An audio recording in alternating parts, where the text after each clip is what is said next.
New day. Let's get back into it.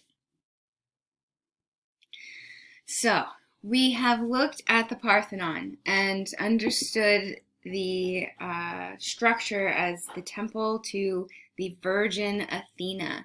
Now we're going to stay within the complex at the Acropolis, but we're going to go across the way to this building called the Erechtheion. The Erechtheion served as a treasury and as a shrine, and that's why it has such an unusual shape. Here, let's go look at it from this angle. Here it is as it stands today. So the distinctive feature of the Erechtheion is the Porch of Maidens, which is right here, and we'll be looking at that more closely. But I just want to give you a little more heads up about what this building is and why it has such an unusual name. The Erechtheion is named after the ancient legendary Mycenaean king, King Erechtheus. What, you ask? What are we talking about? Mycenaean, but we're in the Greek world? I know, right? Okay, well, hold on, let me go show you the image that will help to explain why it's called the Erechtheion. Hold on one moment. Long ago, before the Greeks, there was the Dark Age, and before the Dark Age was Mycenae. The Mycenaeans occupied this area, and just like what we saw in Tiryns, and like what we saw in Mycenae, there was a citadel here in Athens. And just like we saw with the previous Mycenaean citadels, it was built on the rocky outcrop, and that rocky outcrop is now the temple complex to Athena. Right? Oh, I think that's so cool. So the Erechtheion is named after a legendary king of that Mycenaean citadel. His name was Erechtheus. Let's go back to the building. The building serves as a shrine and as a site that houses some of the treasury to Athena. Here's a floor plan of it. So we were standing right here. And inside this front chamber is where that ancient wooden statue of Athena would have been stored and then taken out every 4 years. And then behind the Erechtheion was a large olive tree. And then underneath a large row of columns was the markings of a saltwater spring. Now, these two elements here were part of the origin story or the myth of how Athens came to be. The maidens that we're going to look at, they were right here. You can see them a little bit later. But let me tell you the story of how the city of Athens got its name. So Athens was named after Athena. But prior to that, Athena and Poseidon both wanted to be the patron god of the city. And so to settle the disagreement, Zeus ordered for each of them to bestow upon the city a gift. Poseidon came into the city with his trident, and he struck the ground, and from the ground came a spring of water. And everybody rejoiced because, well, water is a vital element for any kind of settlement, a reliable water source. But when they tried the water, they were all disgusted because it was salt water. And salt water is not very helpful for drinking. So then Athena comes in, and she gives the city dwellers, well, she sticks her spear into the ground, and out springs an olive tree. And from that olive tree, now the people have food, olives, olive oil, and they have resources, the olive wood, and they can sell these resources. They can sell olives, they can sell olive oil, they can sell olive wood. And so she's provided them not only with the stability of food, but the stability of resources for a thriving economy and trade. So Athena wins the city, and they name the city after her, Athena, Athens.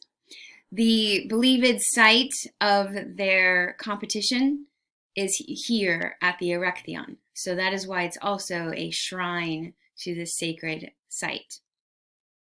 When you go there today, they have replanted an olive tree, but I mean, it's not the same olive tree. I know, bummer. And then that's the site where Poseidon's saltwater spring came out of the ground.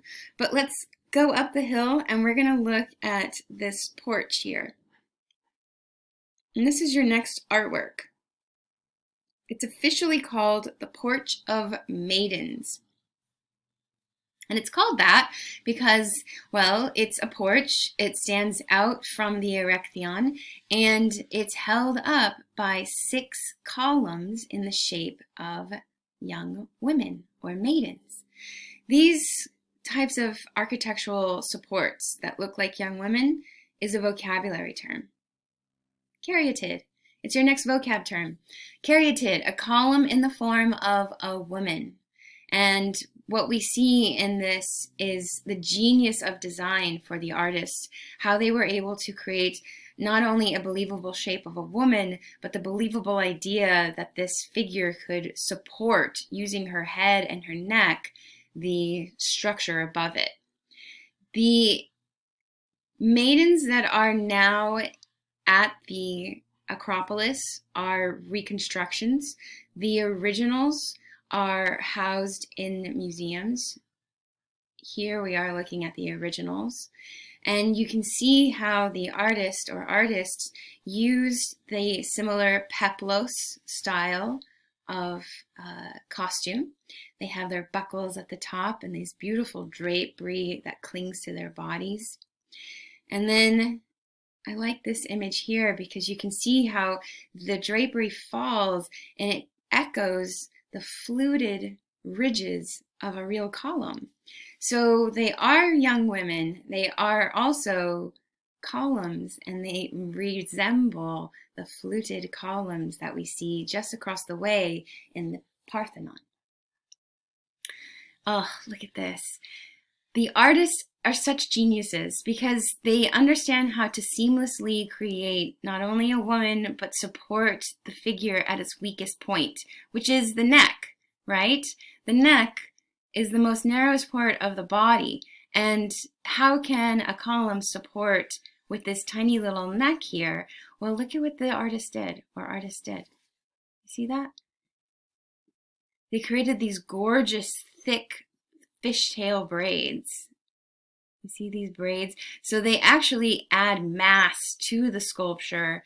And remember, they would have been brightly painted. So you would have seen these beautiful thick waves of a fishtail braid and these braids up here that connect to the column itself. Isn't it beautiful? When we look at this, we shouldn't just be mesmerized by the beauty of these maidens, but let's think about composition and how the classical period style is all about balance of opposites. So I'm going to ask you to look at these 6 women and tell me, how are they similar and how are they different?